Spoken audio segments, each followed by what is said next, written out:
Welcome to Peter and Roughie's Football Show, sponsored by Arnold Clark. Delighted to have your company on this Friday, the 30th of October.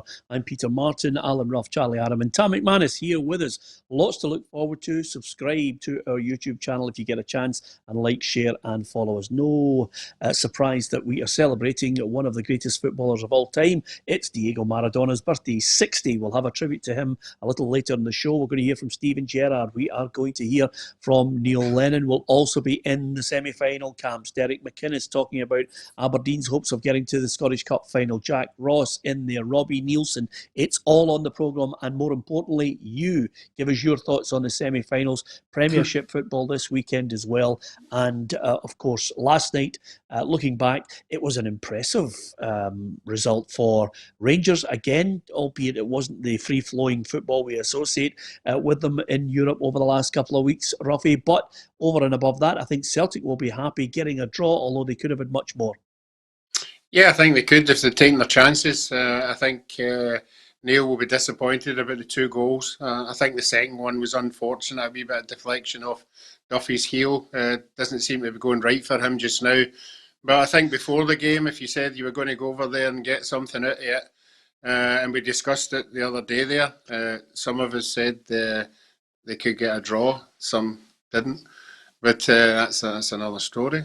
It's a positive result, and to come back with everything that's been happening in the last week, I think the camp will be happy going into the game now. And I think that the semi-final, I think that's what everybody was thinking about. If they get another hammer, it would just be another nail in the coffin. So, like football, it turns sometimes, and you get a wee break, a wee bit of rub of the green, and I'm sure the journey back would have been a lot more pleasant than what we thought it was going to be. Yeah, apologies to everyone on the programme who watches it on a regular basis. Usually what we do is we put up some bells and some streamers and sparklers when Ruffy is praising himself for getting one prediction right. But we actually Tam, we set it aside because it hadn't been used since 2015. So well done to Ruffy. To his credit, Ruffy did predict that it was going to be a draw, and so it turned out. But I cannot help but look at that game. 2-0 shocked me, certainly. El Yunusi, two great goals. We've had the Shane Duffy situation, Charlie. It's just one of those ones. He goes into a rash challenge on the penalty kick, and then it hits off him as well. I mean, honestly, he could have been blamed for every bit of coronavirus in France as well. Such is the boy's luck at the moment. Everything's gone against him, but he's a big player that Celtic have invested in, and he'll just have to play his way through that. Neil's obviously going to back him by keep playing him. He's just got to get out of this difficult time that he's having. And let's say at the moment he feels like everything's going against him, and it's a tough learning curve. But when you're playing for a big club, these things are probably blowing it a little bit more than what they normally are if he was at Brighton. But it's a good point in the end for Celtic, but obviously disappointing, 2 goals up and not being able to see the game out. Yeah, Stevie Topsall is one of our regulars on the programme, and he says, I was the only one that said Celtic wouldn't lose in France. Again, I'm better than you guys on the panel. Well, Stevie, calm your jets. You and Ruffy need to hang about together, because Ruffy, to his credit, did say that it would be a draw, and you can't get any better a prediction than that. I can't work it out, Tam. You're a striker. Why, oh why, does El Yunusi not pull the trigger? He's straight through in goal. He doesn't even need to take a second touch or a third touch, and he's got a hat-trick in the game. Yeah, as you said, he scored 2 great goals. He was very, very good on the night. And when you've scored 2 goals and you're going for a hat-trick, you're pulling the trigger there every time. You've got to be selfish and go for goal. And if he did, it could have been a goal for him, a hat-trick for him, and Celtic could have come away with 3 points. But going back to the performance, I thought first half Celtic were excellent, really, really good. Done everything right, defended properly, and took their chances when they got them. Were good on the ball.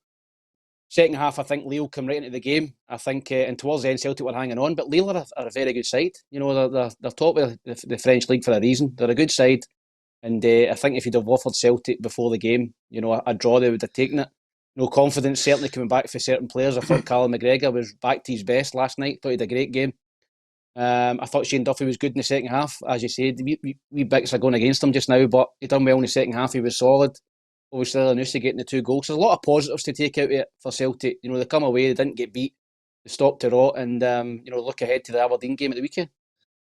Yeah, and Stuart Ramsey says, I was screaming at the telly when he was through on goal, Elyounoussi. I'm sure a few Celtic fans were like that as well.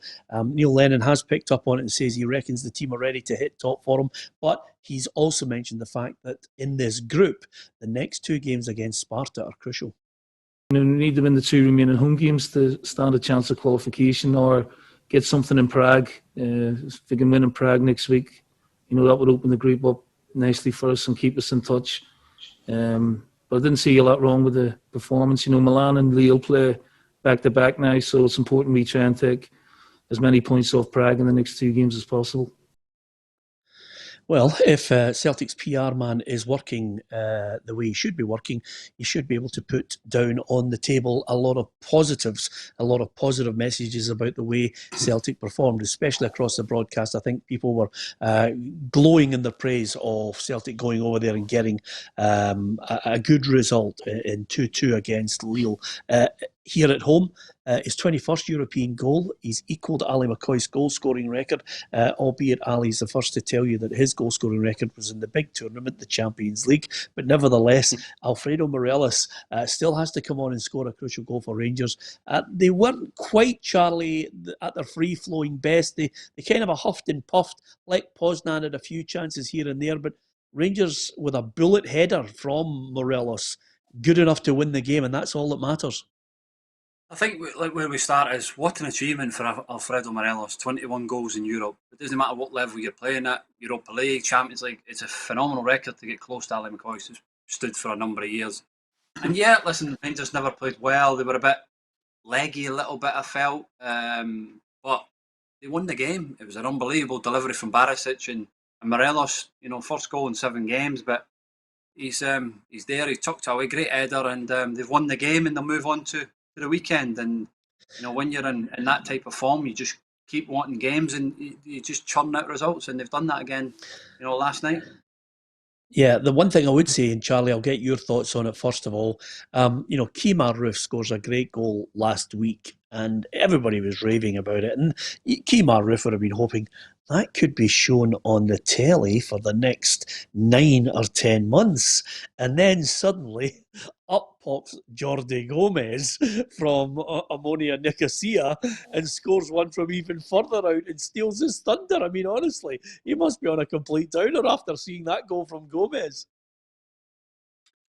Listen, it was a great strike, wasn't it? But, you know, it's no 67 yards like myself, so we're they're getting further behind. It's gone up 10 yards every year. Oh, 67 yards to the exact point. 67 yards. Is that right? Was it 67 yards, Charlie? 67 yards. That's what was measured. That's the same. That's the same length that Roughie hits his driver. Roughie. Yeah, go far away. I was actually going to ask you, Charlie, is it a Premier League record, the length that you hit that? Yeah, I think it might be, yeah. Yeah. Because I know Rooney was just inside West Ham's half when he hit his. Beckham was just on the halfway line against Wimbledon. I know Xabi Alonso, I think it might have been a European game there for him when he hit his. No, it was against Newcastle, wasn't it? Shea Given was in goals. Or was it Shea Given or Steve Harper? Yeah, one of them. Because that was quite far out as well. But listen, 67 yards. You should be proud of it, and I'm sure Kemar Roofe is certainly proud of his effort, and Jordi Gomez equally so. You know, I used to own a horse called 67 Yards. Called a horse after that as well. Is that right? Wow, you're no problems with your ego. That's good, Charlie. Well done. It's Friday, isn't it? We're happy. Yeah, Charlie, you're having a mare here.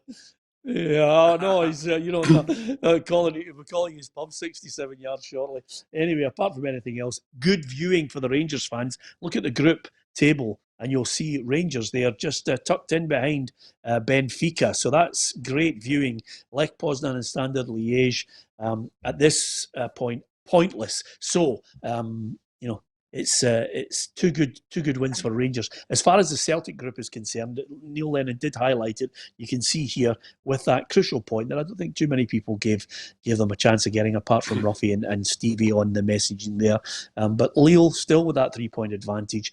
Next two games could be absolutely massive. I think what Celtic are hoping for is that AC Milan take Lille out of the equation in the next two games and give Celtic a chance to get a foothold in that group. Anyway, that's all to look forward to. Listen, we've got Scottish Premiership action this weekend as well, but there's no doubt about the main talking point, which is undoubtedly going to be the Edinburgh Derby and Celtic against Aberdeen. It's Scottish Cup semi-final weekend, amazingly, as we approach November. So here's Gabriel Antoniazzi looking at the two big matches.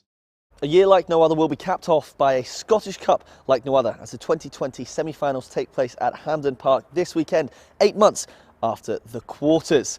On Saturday, it sees possibly the only Edinburgh derby of the season as Premiership side Hibernian meet Championship team Hearts. No one can pick a favourite here, especially with the eerie empty stadium. Hearts manager Robbie Neilson backs his team. He believes they can get through to the final, but he's aware of Hibs' attacking threat. The combination of Naismith and Deutsch has been very strong. You know, it's a kind of typical old-fashioned double act up top, one short, one long, you know, decent on crosses. So we know we have to deal with that. We also have to deal with Boyle, who's been very good this season. You know, he's 1v1s and he's delivering into the box. So there's areas that we have to make sure we negate, but there's also a lot of areas that we feel that we can go and highlight and go and win the game. Hibs manager Jack Ross believes his team can win this old trophy, but they must beat their fiercest rivals first. Ross thinks that the Jambos are the same level of all Premiership opposition they face this season.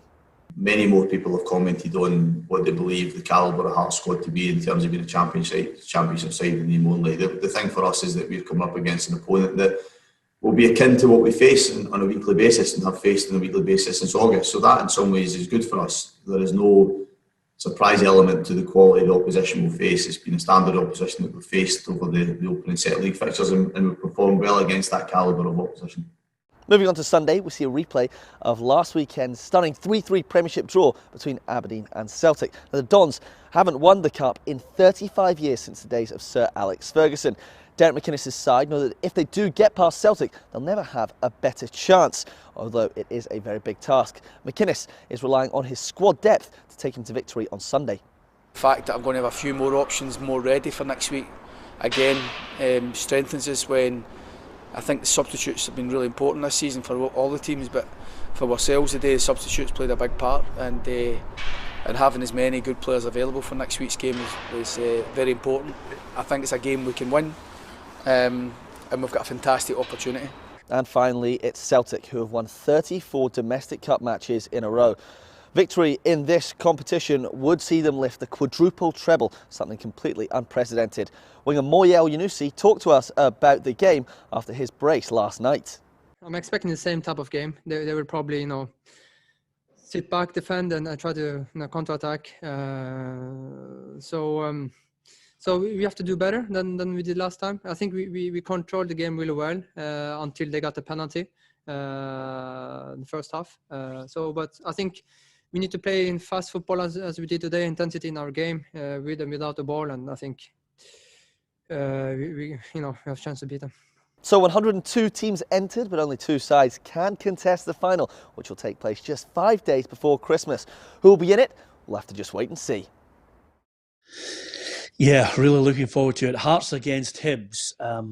Tam, it's a mouth-watering match, and amazingly, you've got some inside info that certainly surprised Roughie, Charlie, and myself. What's that inside info? Can I just interrupt you? By the way, what's he doing in Anne Budge's spare room the night before the game? Well, I have to say, the one thing that's worrying for me and Roughie, we are getting to the point where we are sitting in our homes, just looking and thinking, what are we doing wrong? You two are in every hotel room across the country. Something's wrong, Roughie. What are we doing wrong here? I haven't a clue. Where is Tam just now? Where is he? I'm through in Edinburgh. Aye. Yeah, through in Edinburgh. Yep, for the big one. I've got a preview night tonight with with Big Yogi for Hibs TV. So we'll be talking about derbies going by and giving our predictions for tomorrow. Absolutely. Peter, going back to the game. Listen, I fancy Hibs strongly. You know, I've said that all week. I know Hearts have got some good players. I've got some international players.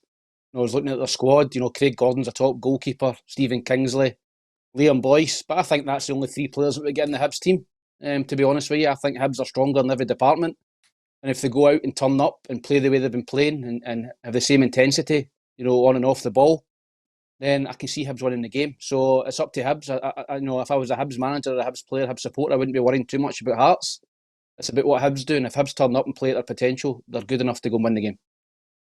The insider knowledge that I was suggesting that you had that surprised us all was the fact that the betting, you know, is well worthy of somebody steaming in on Hibs because they're the Premiership side, but Hearts are 2-1. Yeah, I think Hearts started off the favourites at the beginning of the week, which I found incredible. I think we all did. I think the prices have now drifted a little bit, but I think if you're a Hibs fan and you like a wee bet, then I think a couple of quid in Hibs. Yeah. Gamble responsibly, I must say. Have a tenner. Yeah, well, of course. Of course. We always mention that, Tam. But, 6-4 for Hibs, Charlie. At some point, people are looking and thinking, what? Yeah, listen, it's a big match and, it's a good price for Hibs. But obviously, because they're still playing, you can't have a bet. So it's. I'll leave that to you three to get involved in that. But Charlie, just text me how much you want on Hibs and I'll put it on for you. Hibs, listen,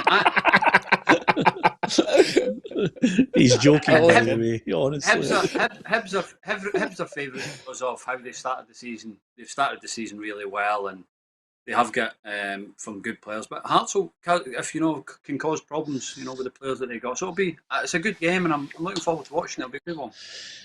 Yeah, I'm really looking forward to it because I think there are players that can be match winners on both sides.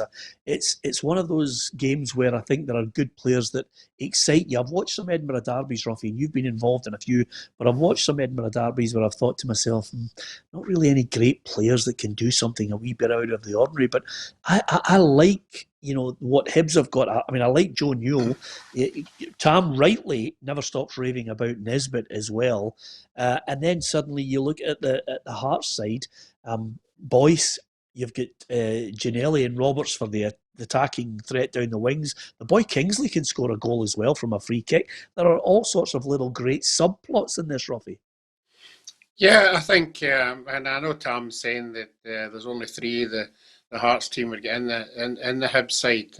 I would agree with him to a certain extent, but that might be the case. But we've been down that road before with Rangers and Celtic. But for me, it's on the day, and I keep saying this: it's which players grab the occasion by the scruff of the neck, and both sets of players, both sets of teams have got that. I like the boy Roberts. I said to you the very first time we played Hearts, I thought he was absolutely superb, and he'll cause trouble. But I think Boyle, with a big pitch at Hampden, he'll love that kind of scenario. But both teams have got match winners in it. I just think Hibs have been up and running, playing against better opposition. And I think that'll just stead them a wee bit because I don't think they'll run away quite easily winners. But I'm still going to tip them to win the game. Yeah, thanks to lots of people who have sent messages. Una Brennan says Hibs to win 2-1. Colin Moy says Hearts are well worth the bet. Jim Kelly says evening gents and Tam. Now, I'm wondering whether he considers us all gentlemen. Well, this is it, because following him, Tam, and I don't usually read out abusive text, but this one is you made an exception for me. It's spelt in such a way that I thought to myself, it was well worth reading it out anyway. And it's Mark Reed who says Tam is an Erse. E-R-S-E. So clearly Mark must be a Jambo as well who just doesn't like you. But nevertheless, that's the joy of the build-up to the derbies. Well, I love the banter, especially when I lived there. To go and see the derbies as well. There's a wee bit of edge about them. Great atmosphere usually, but, it's who wants it more on the day because, both managers have mentioned nothing you can do. No fans there. Got to get on with it. I'm going for Hearts to win 2-1. Tam, what are you going for? I'm going to go for Hibs to win 2-0. Charlie? Yeah, I went earlier in the week 3-0 Hibs, but I'm going to change, and I think it'll be 2-1. It'll be a closer game than I actually think. I think it'll be a 2-1 Hibs He's win. bottled it. Yeah, he's just crashed. His bottle's crashed. He was His confident earlier bottle's on the week, crashed. but He's- no. And the good thing about Charlie, he's always got a wee bit of insider stuff. So clearly, I said to him at the start before we went on air, Tam, I said, look, don't mention the Nisbet hamstring. It'll decimate the wee man. He'll be gutted. And then Charlie's got some insider chat on it. Anyway, I'm hoping Nisbet get called up for Scotland in next week when we play them. That's what we'll be hoping for. Yeah, well, listen, he's been on fire, and he's a match winner. Roughie, what are you going for? I'm going to go for a Hibs 2-1. I'm going to go for Tam's hero, Nisbet, to score, possibly 2. I think he's on form, and this will just set up he's his year. absolutely one of them. He's kiboshed them. Oh yeah, that's it. They're no. out. They're out. 3-0 Hearts. Gary McGunn says Peter Hibs 2-1 and Celtic 3-2. I can understand where you're coming from, Gary, because quite simply, if we get a replica of the Celtic Aberdeen game, Charlie, from last week, we're in for a humdinger. Oh, it was brilliant, wasn't it? It was 2-1 up, and Griffiths and that come on and changed the game, and then all of a sudden last minute again, and ends up 3-3. It was a great game, and hopefully that'll happen again on Sunday. But I think Celtic might just edge this one by the odd goal, and it'll be a Celtic Hibs final. Yeah, John Johnson says, Peter, it's a Hearts-Aberdeen final and Hearts will go on to win the final. But as far as Aberdeen are concerned, they're long overdue a Scottish Cup win, Tam. 1990, I can remember it clearly. 1990, Charlie Nicholas had agreed to join Celtic after the game, and it was a penalty shootout. And Charlie walked up in his Aberdeen strip and as cool as ice, postage stamp for the penalty shootout. Great goal, and I think Brian Irvine, my memory serves me correctly, scored the winning penalty, and Aberdeen won the cup. It's a long wait. Yeah, it is. In Aberdeen, listen, it's a long wait. I think 30 years, as you said, and listen, they'll fancy their chances. There was nothing in it, obviously, last week. I felt Aberdeen deserved their draw. So if they can go there and handle the occasion, handle the big pitch, handle Hampden, because Celtic have got a phenomenal record at Hampden. I couldn't tell you the last time they lost a game. They're probably the Inverness game. Maybe it's the last time they've lost at Hampden. So, they're a long unbeaten run, 34 league cup games in a row they've won. So they're a hard team to beat in the cups. So, and I think Celtic will just edge it. Maybe after extra time, I think it might be 2 each, and Celtic maybe nick it in extra time. Wow. Kevin Fraser says Aberdeen to win it 3-2. I think Celtic will edge it by a goal, Roughie, and again, it could be one of those games where there's goals aplenty. I'm going to go Celtic 3-2. What about you, Roughie? I don't think Celtic will give Aberdeen goals as easy as what they got last week. As I said, 2 penalties and a accidental goal that just hit off the boy. I don't think goals will come that easy. I think if you think of the game last week, Celtic were the only team that scored 2 decent goals in the whole game. All credit to them, they put up a fight. But I think tomorrow, with the 2 or 3 players that Celtic will go back, they won't be giving goals away as easy, and I think they'll win 2-0. Charlie? I'm going to go 2-1 Celtic. Yeah, okay. And you can tell by his face he's not happy about it. and Billy quadruple treble's getting even closer, isn't it? Yeah, absolutely. Billy Hutchison sent us a message, and of course, he's trying to keep a balance on this. When you're offering your predictions, because you've got to get a great insight into it. And Billy Hutchison says Aberdeen 6, Celtic 0, and Hearts 5, Hibs 0. So well done to Billy there, who's probably just staunch. Well, very not staunch. he's very staunch, but he's probably on his Rangers Hearts. He's on his one of those Gordon Strachan used to say that lager. What was that lager again? That Gordon Strachan Kestrel. Billy's opened his 6th Kestrel lager, and he's just throwing the cans across the living room. Anyway, Billy, it's always good to get a prediction, whether it's erratic or mad, or as Tam says, staunch or not. good that you're joining us in the programme and you're trying to keep it light-hearted too. Anyway, that's the Scottish Cup semi-finals. Here's how it looks as far as the Scottish Premiership over the weekend, because there are good games to look forward to. Killie against Rangers, Livingston, Motherwell. Big weekend for you too. Dundee United against Ross County. And I have to say, as far as the Kilmarnock against Rangers, it's a chance to go 9 points clear, but Steven Gerrard again offering a note of caution that Celtic could claw that back. I think it'd be different if you could have the opportunity to go there and be 9 points clear with no games in hand. You're talking about Celtic here in this instance, who are a good team, who are capable of going on big runs. We're still in October. It's very early days for us to be getting carried away or getting ahead of ourselves. Yeah, and I think that's the perfect thing to say. Again, when he arrived as a manager of Rangers, I thought he conducted himself impeccably, Charlie. He certainly hasn't got caught up, I don't think. Maybe once or twice he's allowed someone in his ear who's got him to say a couple of things, but I think he's, all in all, I think he's a sensible lad who has managed to detach himself from what usually happens of becoming an old firm manager. I think, like you say, he said one or two things and learned from that. Obviously, that when they beat Celtic just before the new year, that was his character. But all in all, I think he's just shown being humble, being different class in how he's approached it and how he's spoken. And again, there he knows that Kilmarnock's a tough game, tough place to go in the AstroTurf, and he knows that if Rangers slip up, Celtic are right back in the mix. And as a Celtic or as a Rangers manager and as players, you've got to think that Celtic are going to win these 2 games in hand, and it's only going to be 3 points. So they'll go there and try and win this and get 9 points, but thinking that Celtic will win these 2 games in hand. Yeah, and let's not forget that Kilmarnock at Rugby Park has proved to be a sore one for Rangers over the years, and he'll be well aware of that as well.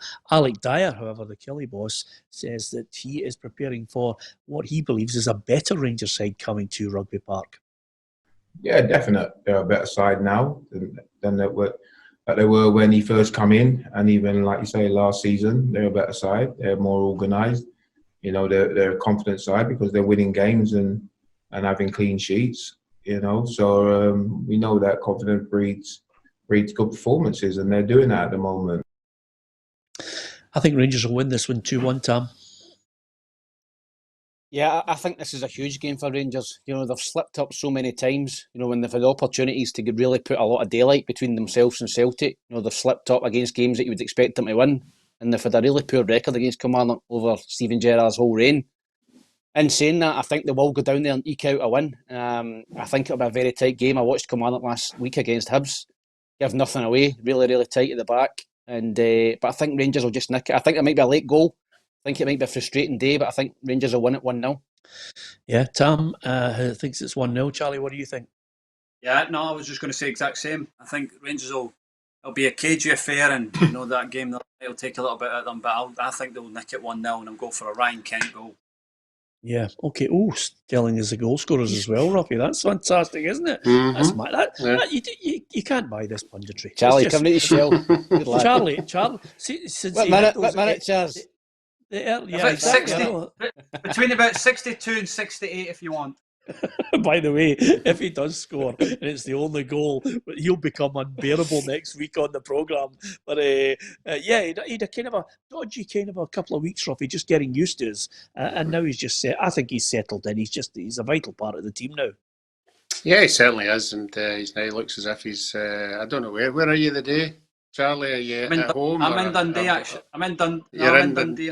Dundee. Well, he's looking more relaxed now because you don't like travelling about and jumping about hotels. You want to be, in your own bit. So, no, I think the Rangers manager will have his team well warned. I think the first time they went there, I think the defenders were just trying to pussyfoot about and get caught out. So I think they've learned their lesson.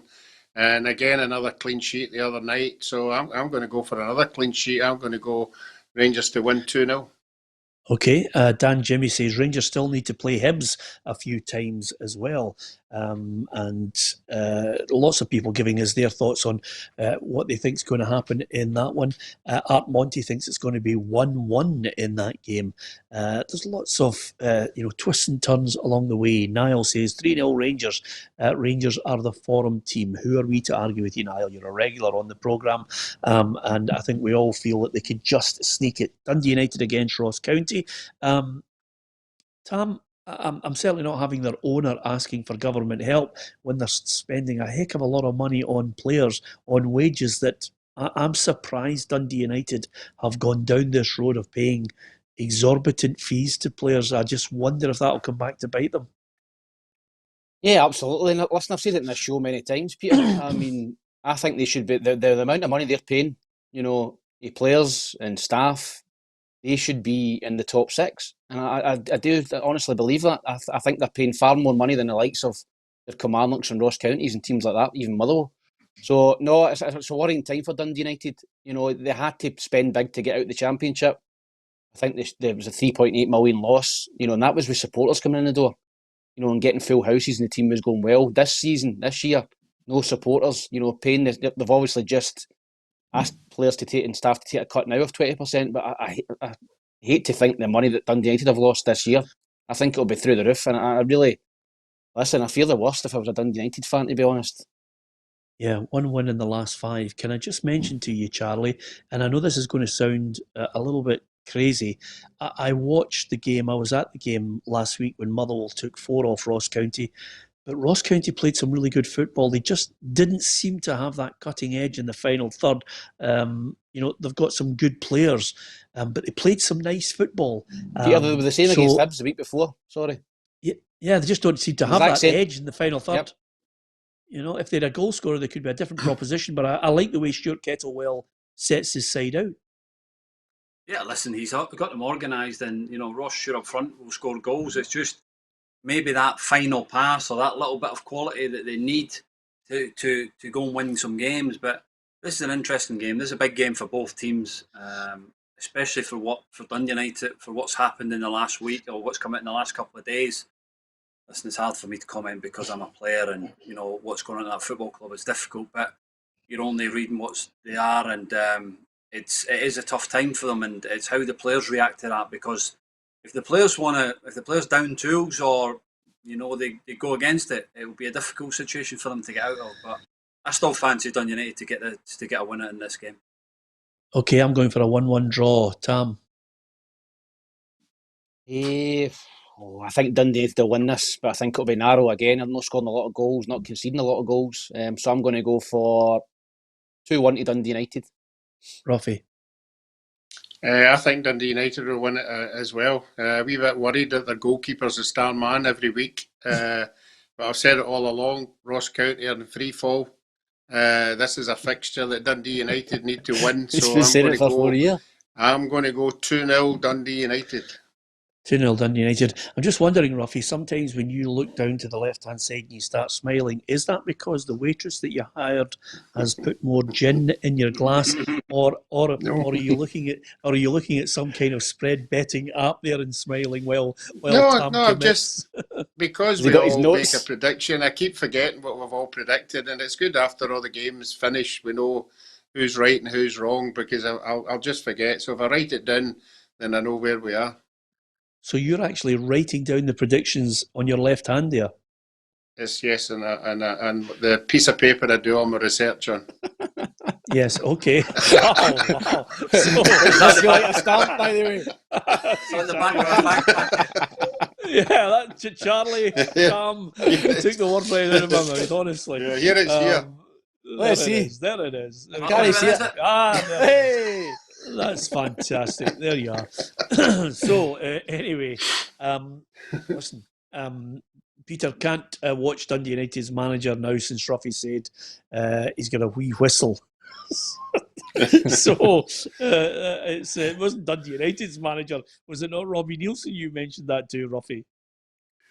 I can't remember who that was now. No, can't remember. Anyway, the forum team for me from last week, I thoroughly enjoyed watching Motherwell. I thought they were excellent. I thought Tony Watt was first class, Tam. And they scored goals. The loss of Trevor Carson, a blow, but they've managed to get a wee bit of cover, and I still think they're looking good. The manager, Stephen Robinson, speaking today, says he's looking for a top 6 finish. Top 5, the European place, is certainly an incentive for everybody. You know, we always say there's really only one place outside of the bigger teams to play for in the top 6, and we have to be aiming for that as well, of course. I think in the circumstances we're playing in, you need a little bit of luck with the COVID-19, and you're not picking up too many people missing out in games and injuries. But we've certainly got a squad I believe can climb the table. 3 wins out of the last 5.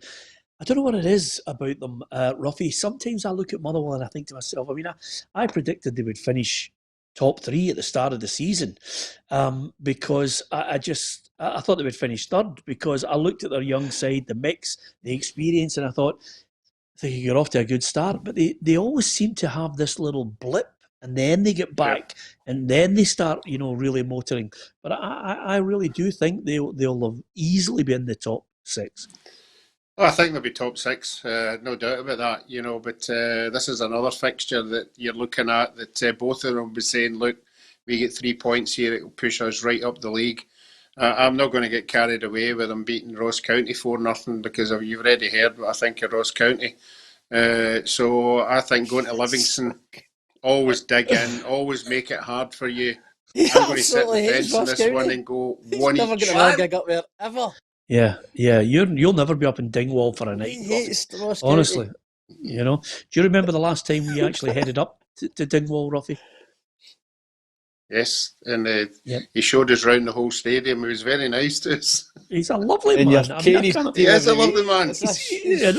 You're a disgrace. Honestly, loyalty. Couldn't spell it. I'm only kidding you, Roughie. Nigel Green says, Peter, you described the Rangers' performance as impressive. 1-0 at home. Let's say they were impressive. I say it's impressive that they got the 1-0 win. They weren't flowing at it. Then spoke about Shane Duffy's performance, which wasn't that bad. Nigel Green says it wasn't a penalty. He didn't mention the performances of Laxalt or El Yunusi. Tam, however, was positive about the performance. Nigel, sometimes I think we're a wee bit guilty of selective hearing on these things. I thought El Yunusi should have had a hat-trick.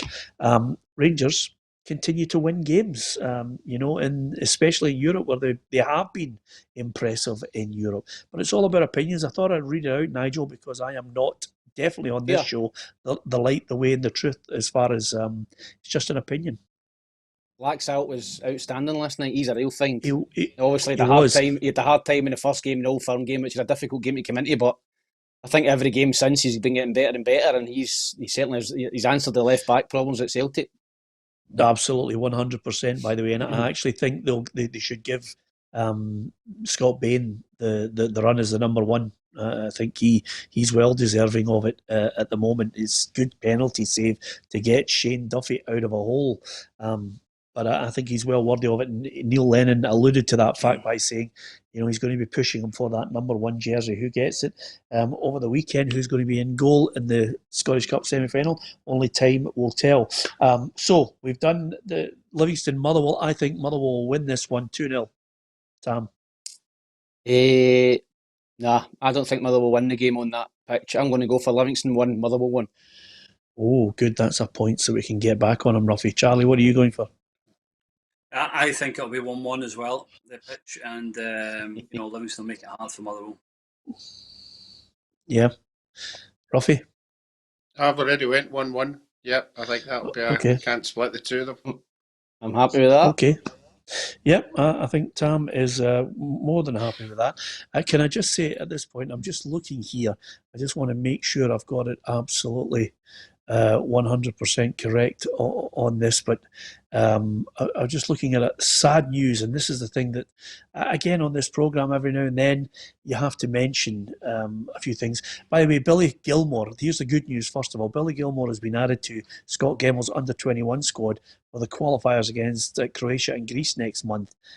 So that's great news, first of all, Tam, to see Billy Gilmore back available. Yeah, I think he's a fantastic player with a great attitude.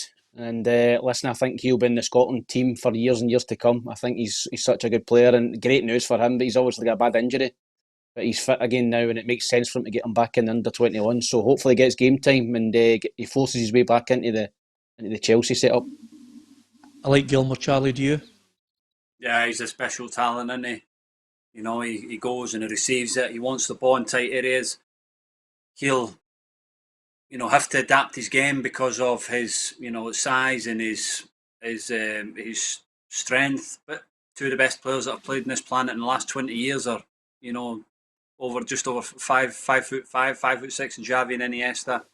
He's a top player, and his thing will be trying to get back in that Chelsea team and trying to get a game, and then using the international games as getting 90 minutes and getting back up to speed with the fitness. But it's good to see him back because he's a terrific player.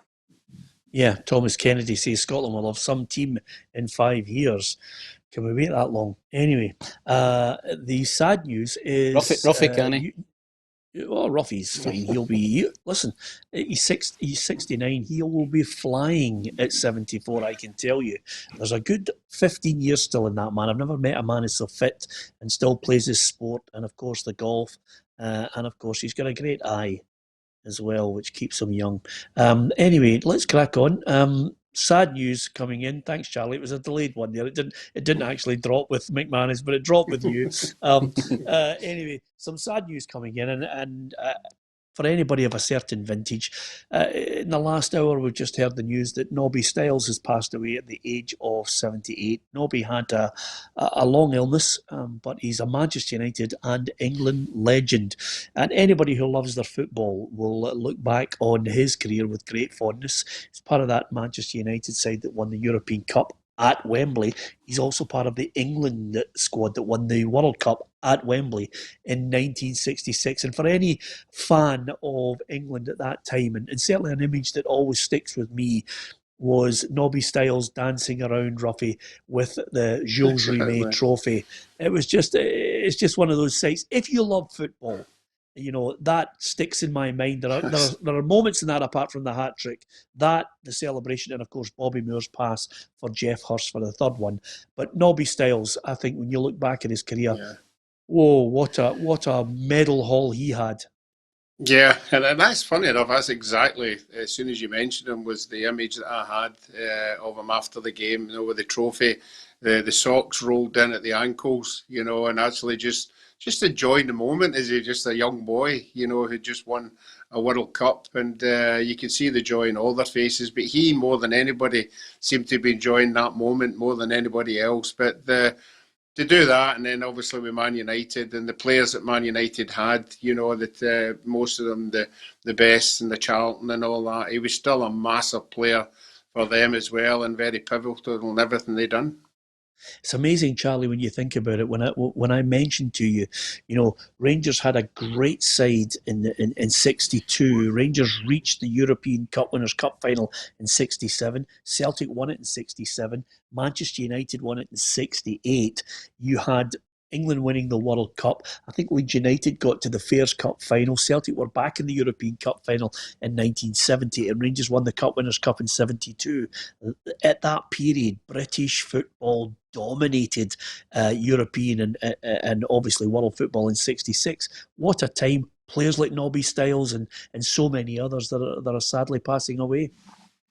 Yeah, it's a phenomenal record really for British clubs, and the amount of British players that played in their teams as well. No foreign players back in their days, and it was phenomenal to see the domination we had as a British clubs dominating European football, and of course England won the World Cup. So, when these people die and sadly pass away, it's a remembrance that the great times. Nobby Stiles played over 400 games for Man United over 11 years. It's phenomenal record, and he's up there as one of the greats because of winning European Cups and things like that.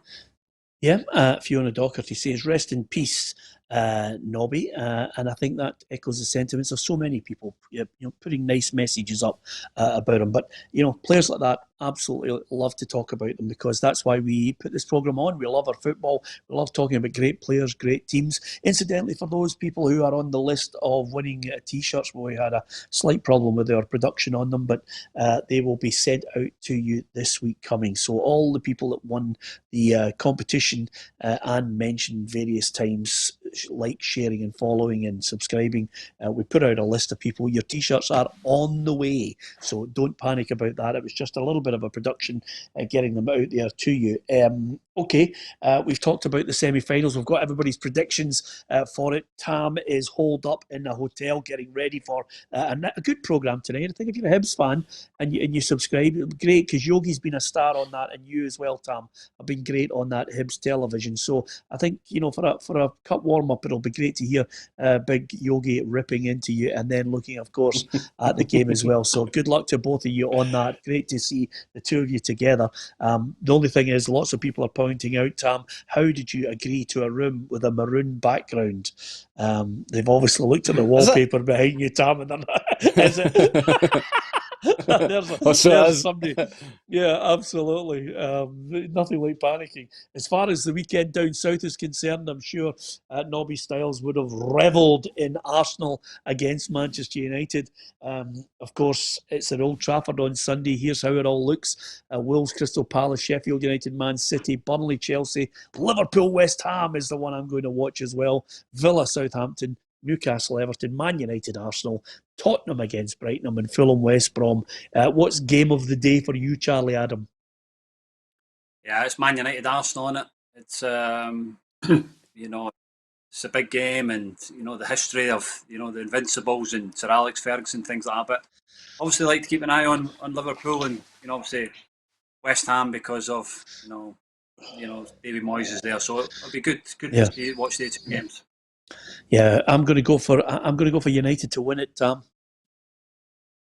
Yeah, that'll be a great game. I think Man United the other night against Leipzig were superb in the second half. Marcus Rashford, I think every one of us, no matter who you support, was absolutely delighted that boy got a hat-trick. What he's doing down there is unbelievable. Bringing attention things that should be coming to attention. Young kids going hungry and families struggling. So I think, hats off to that boy for scoring a hat-trick. Good karma, I always say. It always comes back to you, and it certainly did to him during the week. Yeah, absolutely, and fair play to him, because he has emphasised, he's lived it, and he's highlighting it, not for any political nonsense. It's all about the care for the kids that he wants to get the food to. And listen, that's the great thing about it. I think he's tried to stay as neutral as he can on this, and unfortunately some people have had a few high tackles at him, which I think is totally undeserving. Anyway, I'm going to go for United. Who are you going for, Tam? United? Yeah, I think Man United will win 3-0. Charlie? I'll go 2-0 United. Roughie? Yeah, I'm going to go with United as well. Pleased for the manager. The amount of stick he was getting a couple of months ago. Told everybody to sit tight. These young boys would come good eventually, and I'm sure they'll appreciate him sticking by them. So, yeah, I hope they win. I'll go 2-0 as well. Yeah. Now, listen, just before we go, certainly I'm wearing mine, Tam's wearing his. We're going to get a shirt to Charlie of your choice of the legends, Charlie. There are 21 of them. Roughie, Roughie's got his T-shirt and his print as well, Charlie. So if you wanted a Roughie T-shirt, we could get that to you. I'm just saying to you, there's a new batch of legends being added. So I'll give you an option, Charlie, that you can put together. Anyway, that T-shirt doesn't stick to you? Yeah, this one here that Tam and I have on is Maradona, and it's a special day.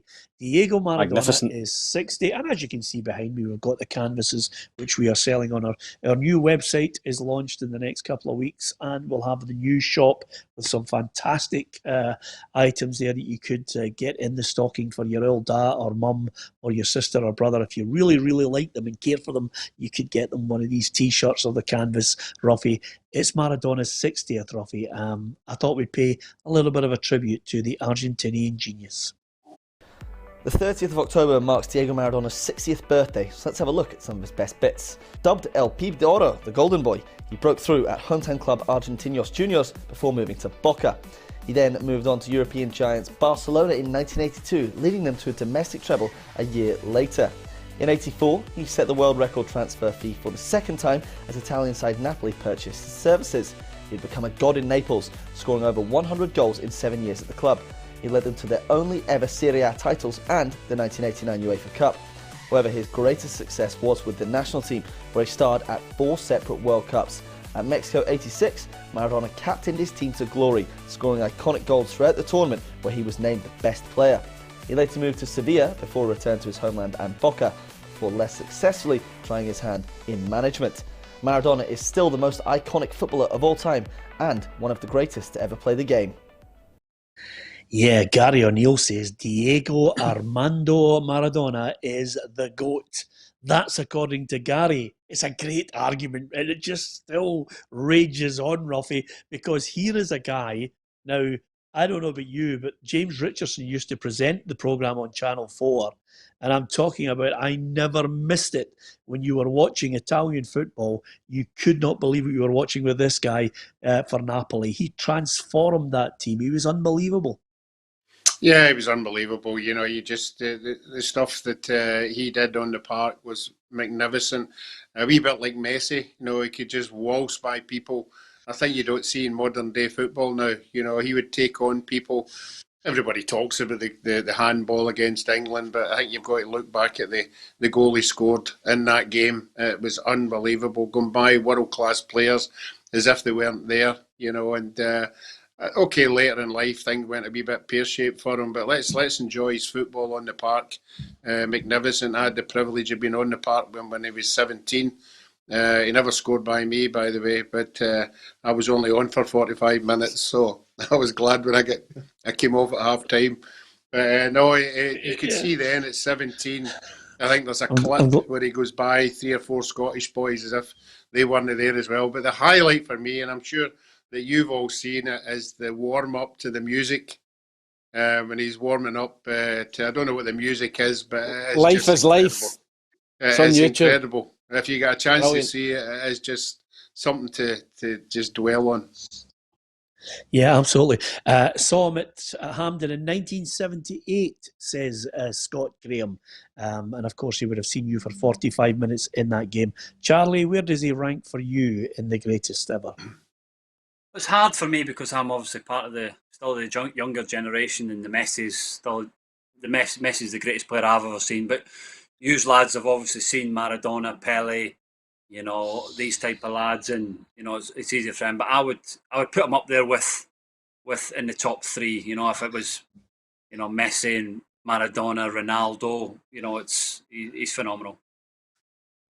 Yeah, absolutely. A joy to watch. And Tam, a left peg as well. If he wasn't scoring them, he was setting them up.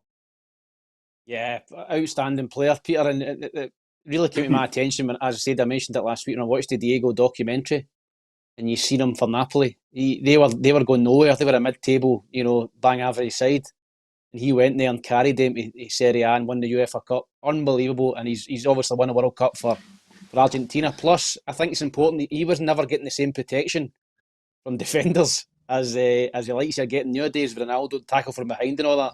Some of the tackles on Maradona were ridiculous, like at his hip, you know, trying to decapitate him. So for him to go and ride tackles, get up and get on with it, and still be the top player, I think he's got to be up there with the best ever. Yeah, Callum Reynolds says, well said, Roughie. I'm sick of people highlighting the bad misfortunes. He was some character and an amazing player as well. Yep, absolutely. I mean, listen, if we're talking about people getting into Hall of Fames and the greatest ever, and you're not allowed to talk about them because of the misdemeanours off the field, there's a right good few footballers, Roughie, we'd never be able to talk about. Am I right? Yeah, I think two on the show here. But these are the ones. These are the ones that people go Charlie to watch. Roughie. Yeah, that's it. You go to watch them. Yeah. Oh, listen, that's the thing about it. That's the joy of football. To go away and say you've seen someone play at the and produce a wee moment of magic, as we talked about with Charlie with his left foot. There'll be people still in Stoke talking about, I was there that day when he lobbed Courtois. People who were there in the stadium watching Maradona go past, one player after another before dispatching it past Shelton. It's the greatest World Cup goal ever for me. I mean, and I'm a big Pelé fan. I think Pellé's the GOAT for me. But, Pelé scored at 17, flicking it up over one Sweden defender's head and then rifling it into the back of the net, scored 2 in a World Cup final at 17. Maradona, as well, when you think about the 1986 World Cup, just absolutely incredible because that's what you pay to see football for, Charlie. To talk about a goal like that to people who were in that stadium will never forget it. Yeah, listen, that's the ones that were there were lucky to be there, and there's so many great goals over the years. But who would you say is Maradona the all-time great for you, or is it Pelé? No, Pelé is the greatest ever player. Tam's Pelé, talking about players. Yeah, no, I've interviewed the Brazilian Ronaldo, who I think is a person who I think is missed by a lot of people. The Brazilian Ronaldo deserves a special mention in the top 10 greatest players of all time, because had he not had the injuries, he was a phenomenon. I mean, it's as simple as that. But, we have to celebrate these players. Pelé, for me, is exactly what Tam was mentioning about Maradona. People were taking him out from the hip, trying to stop him score goals. But he did things, Roughie, that some people only dreamed of, and he did them first. Yeah, I think any young players should get a documentary of both of them, Maradona and Pelé, and I'm sure if it was half an hour, it'd be the best half-hour watch you've ever had. To see the ability that they had. And I know the game's moved on and things are different, but just enjoy their technique and the ability that they had. Yeah, absolutely. And of course, somebody just mentioned there, of course, the great thing about Maradona, he was protected by the mafia. Yeah, let's not go down that road just in case we don't make it off air. Also, Ronnie Porter says Pellé's the greatest of all time.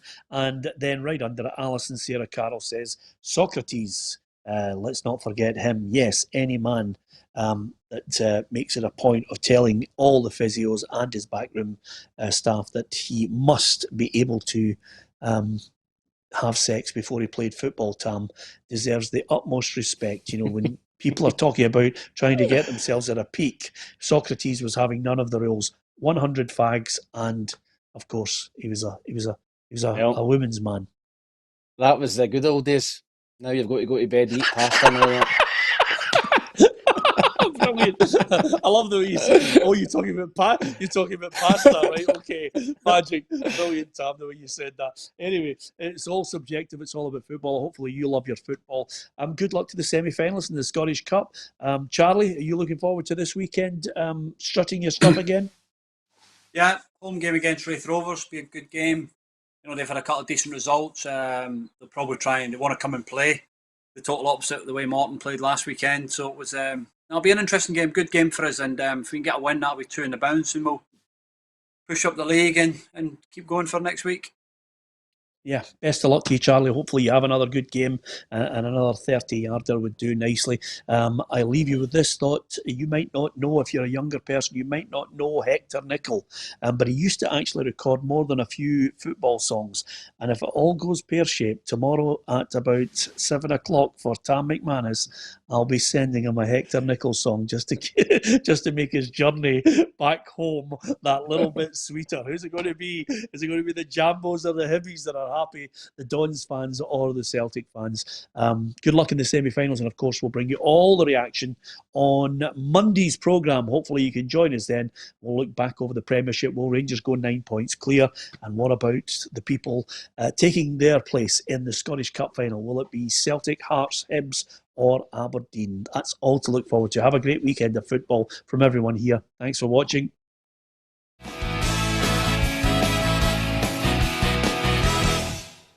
Expect the best used car deals guaranteed. Visit arnoldclark.com.